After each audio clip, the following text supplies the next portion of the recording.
Welcome to the Ask a Nutritionist podcast, brought to you by Nutritional Weight and Wellness. We are thrilled to have you join us today as we discuss the connection between what you eat and how you feel, and share practical, real-life solutions for healthier living through balanced nutrition. Now let's get started. Good morning and welcome to Dishing Up Nutrition's new midweek segment called Ask a Nutritionist. I am Britni Vincent, a registered and licensed dietitian at Nutritional Weight and Wellness. And on today's show, we will be answering two questions we've received from our Dishing Up Nutrition listeners.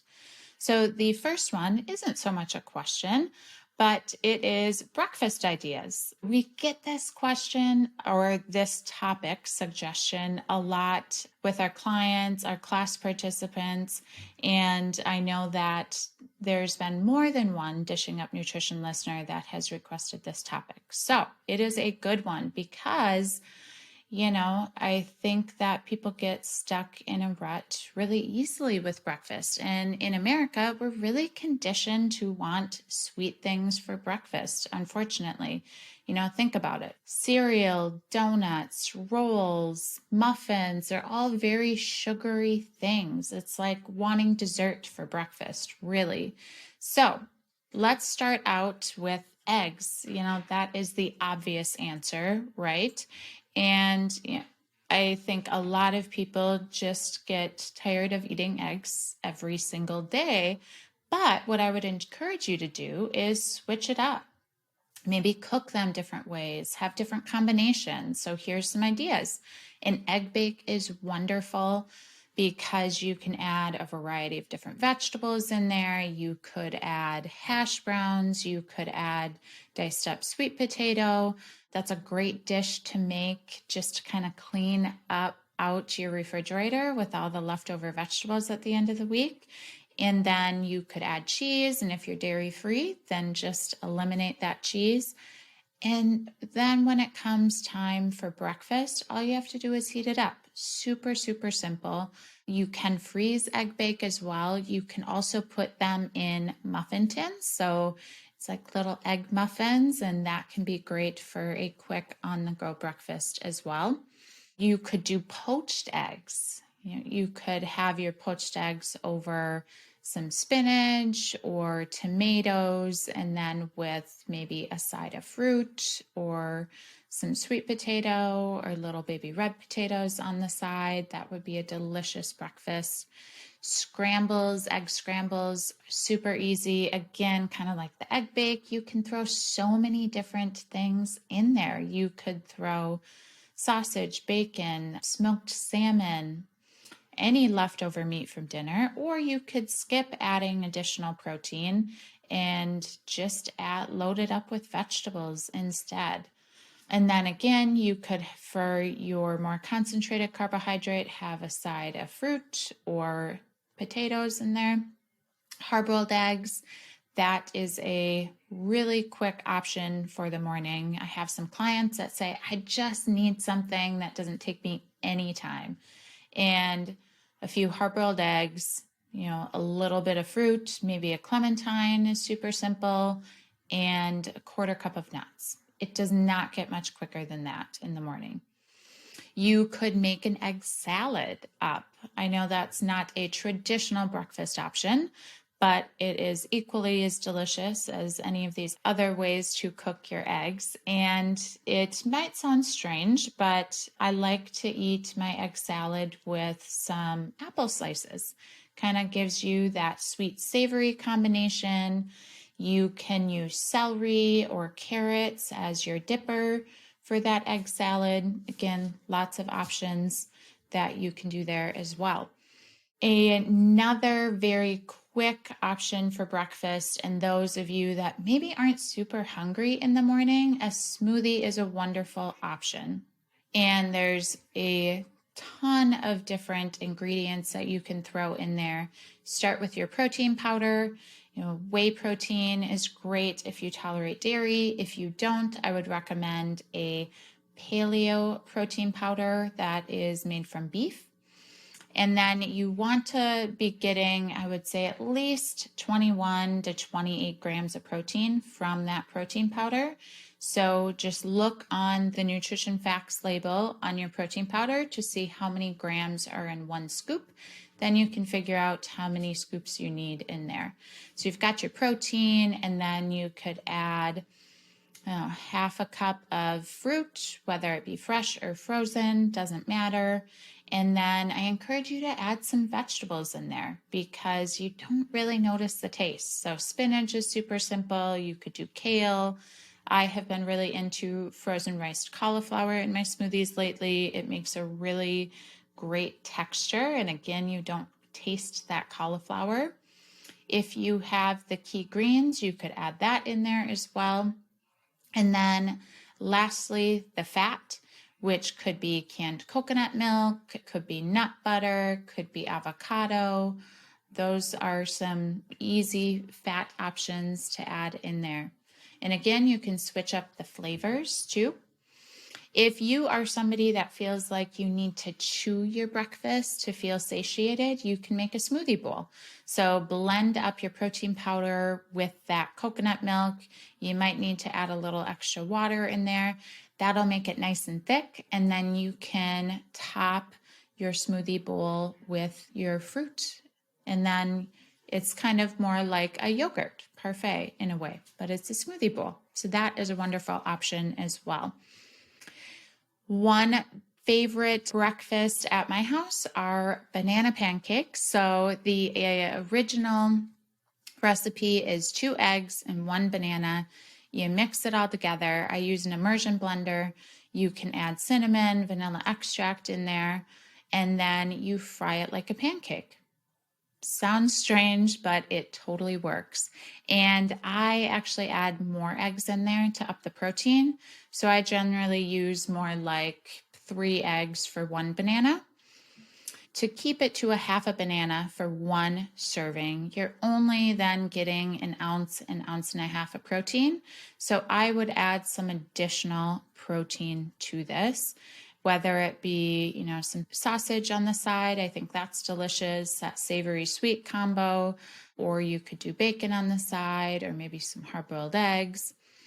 And then you can top your banana pancake with some nut butter or butter if you would like. Super delicious. I have even blended in some cauliflower or some spinach in there, and that works really well too. Another non-egg breakfast could be a hash. So you could use any vegetable, maybe starting with a sweet potato or some other root vegetable, and then adding other vegetables. It could be zucchini or shaved Brussels sprouts or spinach, peppers, onions, really whatever you want. And then your protein could be a sausage or just ground chicken, ground turkey, ground pork with some seasonings in there. This is a super easy one to make a big batch of, and then again, be able to just heat it up in the morning. If you're not adding enough oil or butter to that pan to get enough fat, you could top that with a little bit of avocado too. And that could work as a lunch or dinner option as well. This new craze of a chaffle, maybe some of you have heard about this. And what it is you make a waffle out of eggs and cheese. Sounds kind of crazy. So the recipe is 2 large eggs and a cup of cheese gives you 4 waffles, and you make them in your waffle maker just like you would a regular waffle. And then you can put any sort of add-ins in there that you would want, make it more savory or sweet. So 2 waffles would give you 1 egg and roughly 1 ounce of cheese. So that's about 2 ounces of protein total. So again, most people really need a little extra protein in there. So I'd add something else on the side there. Again, for your fat, depending on if you're doing sweet or savory, you could do some butter or some nut butter on top of that waffle. And that is a totally new idea. Maybe your kids would love to get involved in doing that one.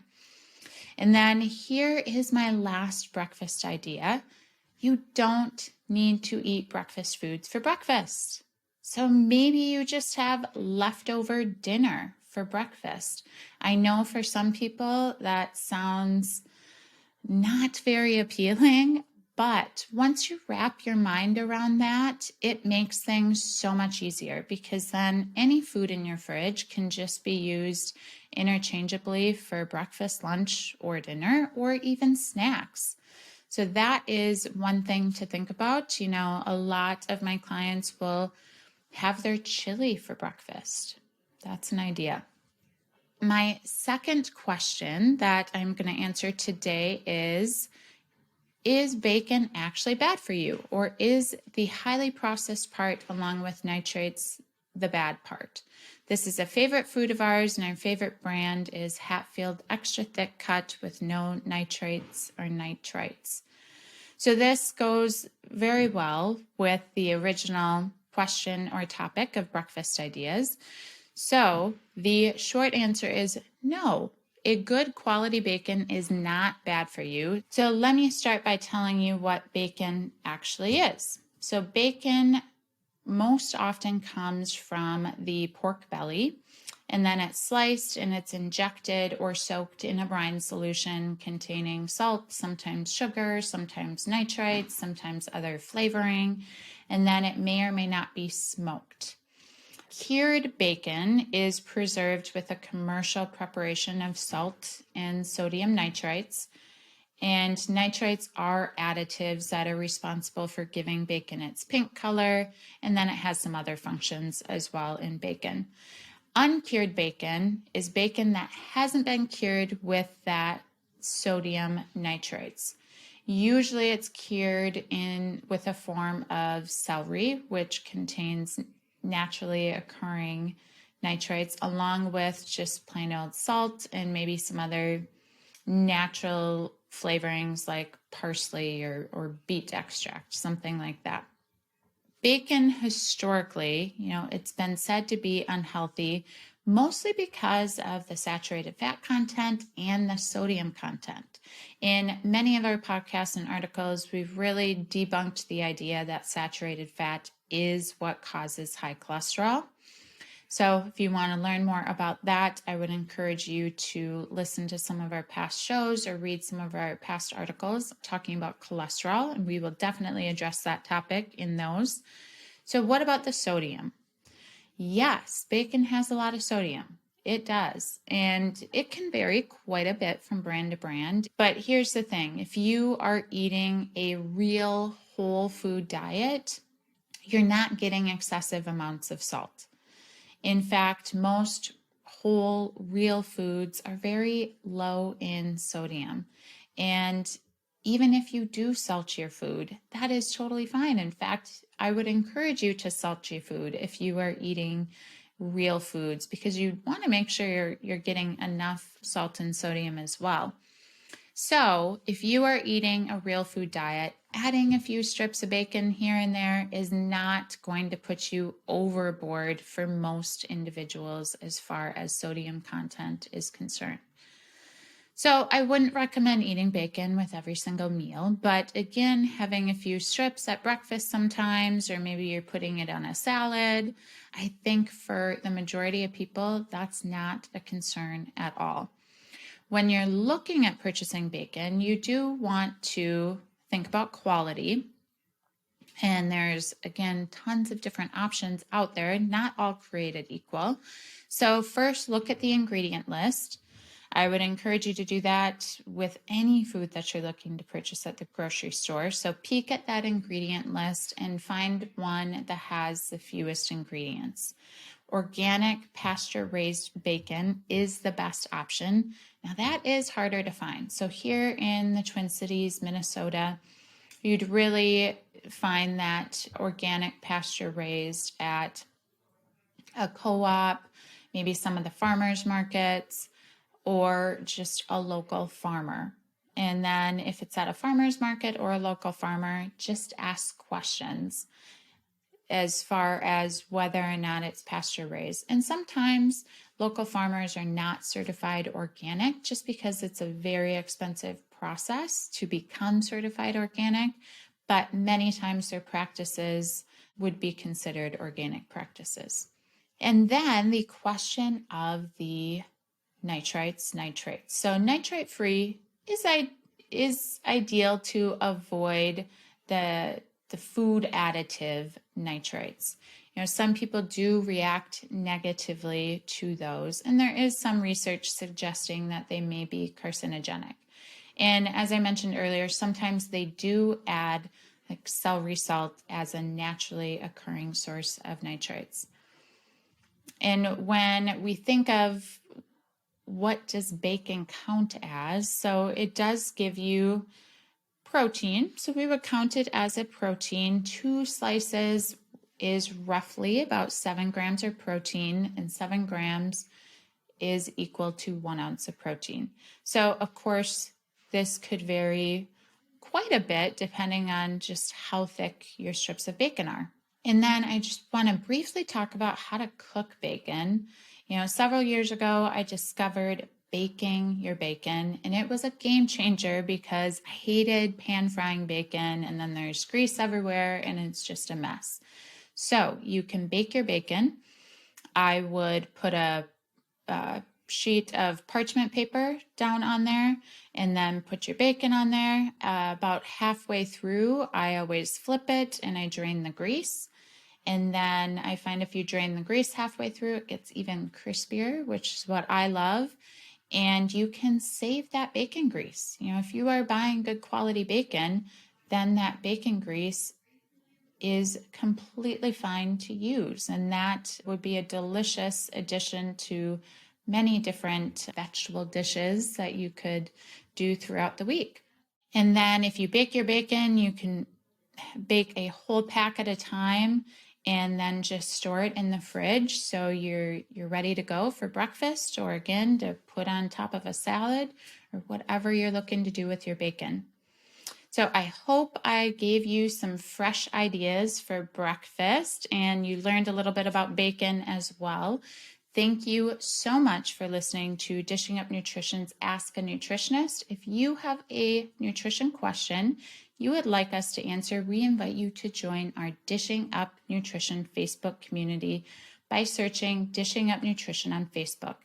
This private group is moderated by nutritional weight and wellness nutritionists and nutrition educators, and provides our Dishing Up Nutrition listeners with a safe, supportive community to ask questions, share ideas, and get inspired.